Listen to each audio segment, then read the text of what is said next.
Have you ever paid $15 for a jar of ghee and wondered what all the fuss was about?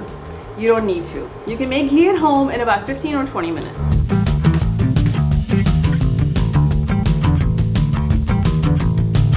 I'm Urvashi, my blog is TwoSleevers.com, and I'm going to show you how to make ghee. And you should trust me for two reasons. One, I've been making ghee since I was 14 years old. I'm 50 something now, 52. So I've been doing it a really long time. And then the other reason, of course, is, as my group would say, hashtag trust Urvashi. When I give you a recipe, it's something that I have tested very, very well. Thank you, Mark, for making this for me. So we're going to start with 4 sticks of butter. This is going to give you about 2 cups of ghee. For this, I would recommend that you use unsalted butter. So use sweet cream butter. And people often ask me if they need to use Kerrygold or some expensive kind of butter. I love Kerrygold. I love it with all my heart, but I do not use it for ghee.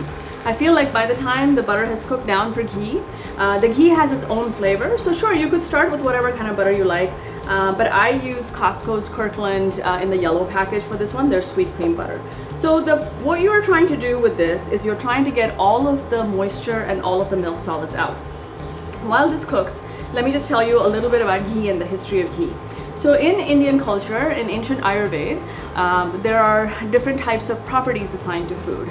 And ghee is considered sattvic, which is extremely beneficial for health. There are records about 5,000 years ago that show us that people were making ghee all that long time ago.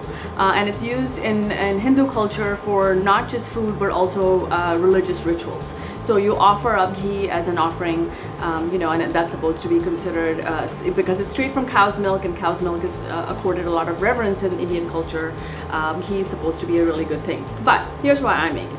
I make it because it's absolutely delicious. It's very, very different from clarified butter in taste. It's very different obviously from butter.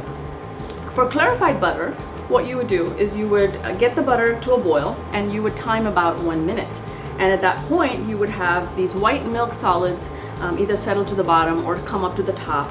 And you would skim those off, and then you would let the oil and the water separate, and then you would skim off the top. So if you're doing a seafood dish, lobster or whatever, and you want a little bit of clarified butter, that's where you would stop. For ghee, what really gives ghee the flavor is the nutty brownness that comes from the milk solids browning slightly. So you're putting this on a gentle heat, and you don't really need any specialty equipment.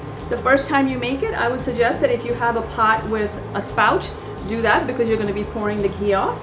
And then the other thing I would recommend is that start with a pot with a lighter bottom if that's possible. You see this one that I'm using has a white bottom, and that's because you want to know when the milk solids are done.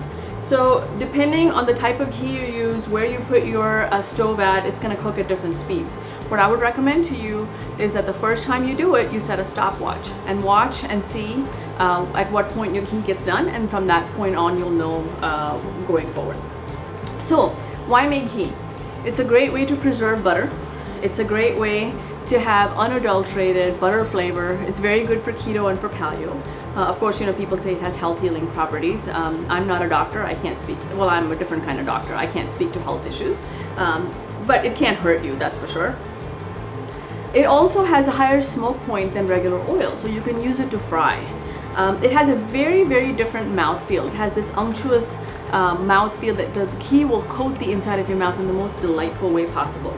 And if you're not convinced, go buy yourself some good quality long grain basmati rice, cook it according to the directions on my blog, TwoSleevers.com, and put a teaspoon, half a teaspoon of salt and a nice couple of teaspoons of ghee onto a cup of rice, and just enjoy it, and you'll see how good it is. The key to this ghee is to not mess with it too much. You see how all of these milk solids are forming on top? What's going to happen is the ghee cooks. Let me turn this down so I don't burn it.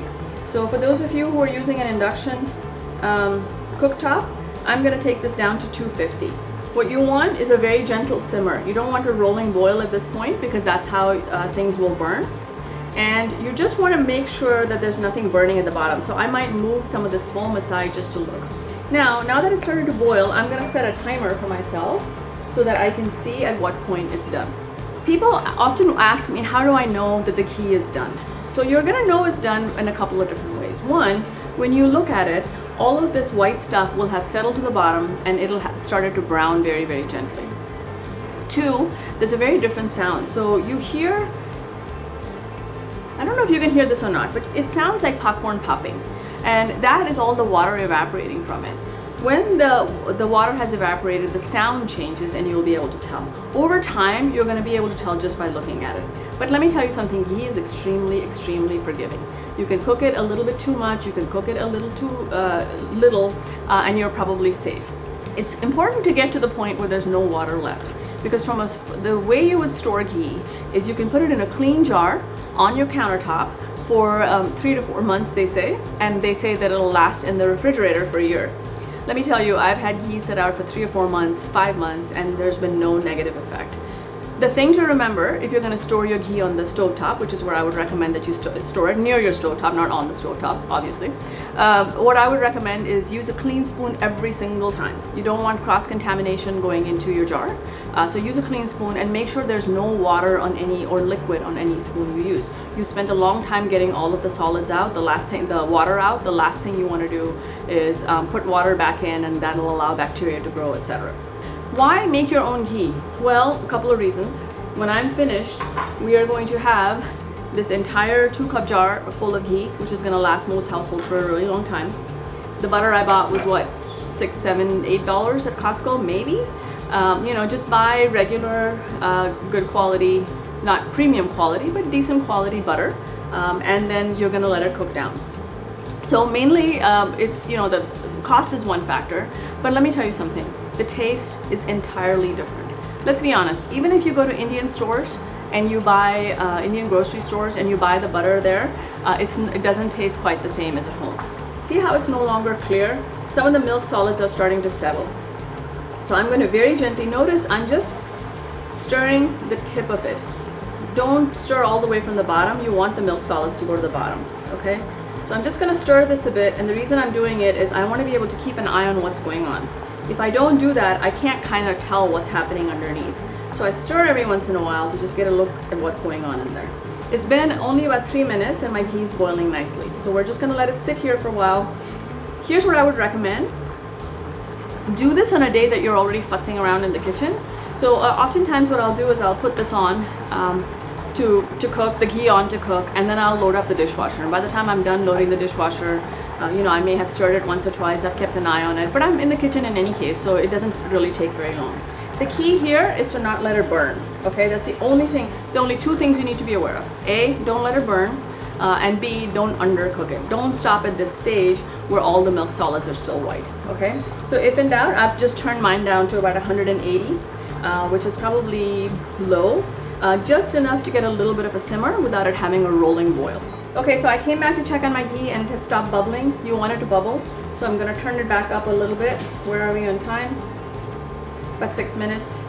Oh, this is gonna be a gorgeous, gorgeous, gorgeous ghee. You want the mixture bubbling because that's how the water is gonna get out of it. So like I said, I had to turn down almost a little bit too low, so I'm just gonna turn it back up. See how the white stuff on top, the milk solids are getting fewer and fewer. They're probably settling down, and once they start to settle down all the way, they're going to start to brown, and that's what's going to give it this nutty flavor. Now, people ask how to use this. Should you always use this in place of butter? Should you be using it for different recipes?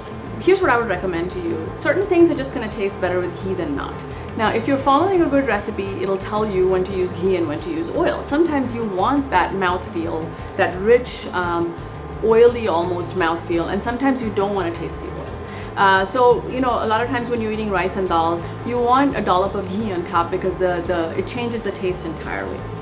My recommendation to you is initially follow recipes and decide when, and let them decide for you when you should use ghee and when you should use butter.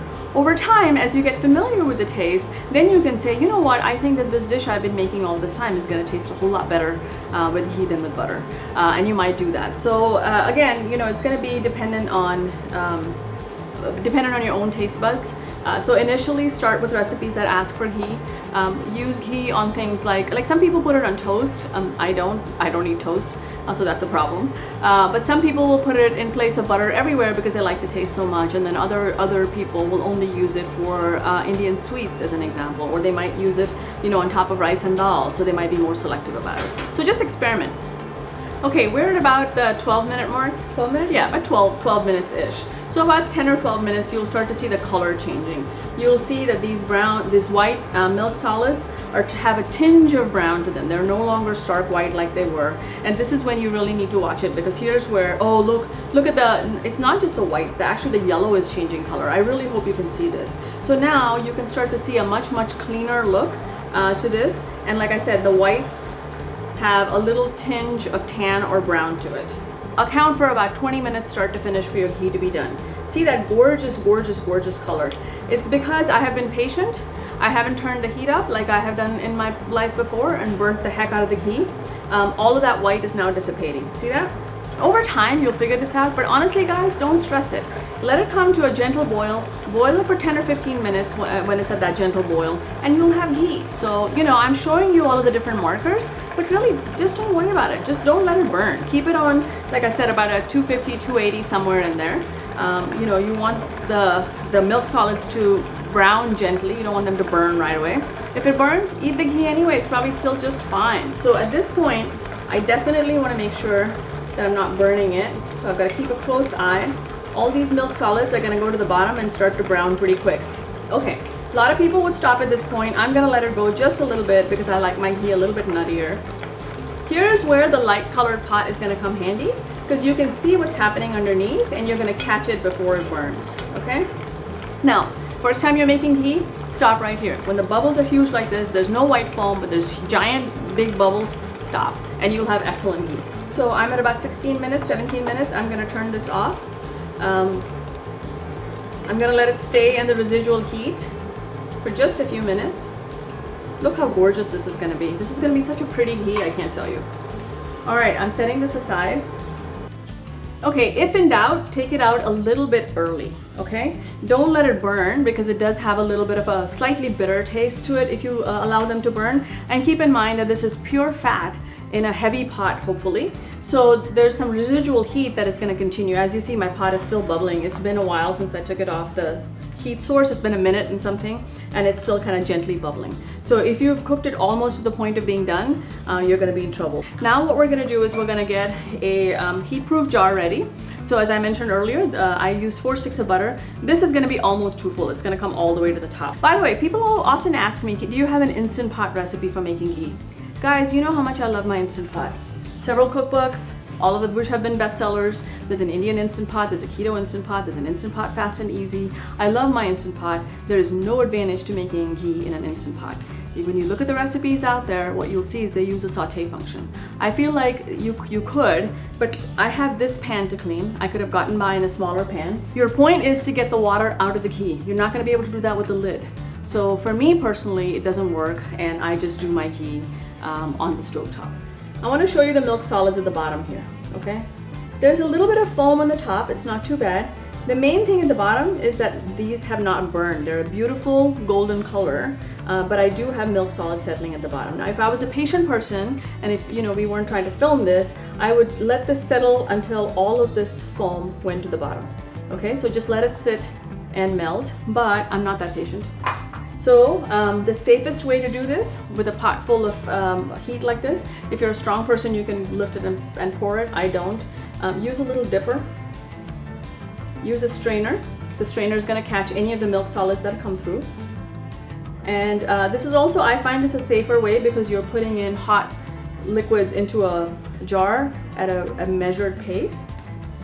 And by the way, I make a lot less mess when this happens. This is going to be beautiful ghee. Here is the last of my ghee going in here. And you see these milk solids are back. Okay, I want you to take a good look at these milk solids. They're brown, they're not white, they're brown, but they're not burned. And this is the key.